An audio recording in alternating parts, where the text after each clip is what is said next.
Okay. All right. This is the code for the triangle DAC waveform. We have a few key parts. First, we have our kill watchdog. Then we go into our DAC init, our interrupt enable, and then a blink while loop. In our DAC enable, we have just all the pins being set to where they need to be, nothing else. Then our interrupt enable, we have the basic interrupt enable code we were given a lab or two ago. And then in here, the interrupt handler we are using has a couple counters that it uses. It uses two main counters here to count as delays, and one other counter up here, which is kind of just telling where we are in general. So like this is what's going to be sent to the DAC in the end. And our sent to DAC code is also in each of these for loops.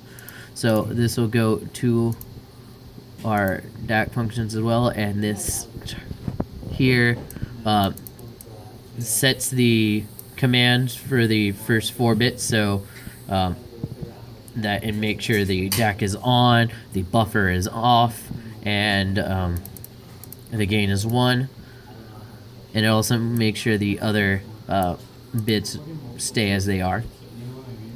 It turns off the CS, or the chip select. It runs the bits through, or the bytes through, 8 at a time, and then it re-enables chip select high, and it goes into the next loop, which it'll do again and again.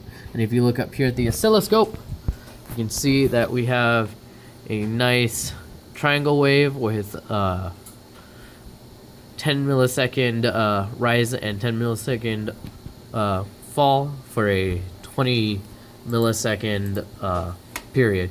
And if we run this and unrun it, you can see we get the exact same thing.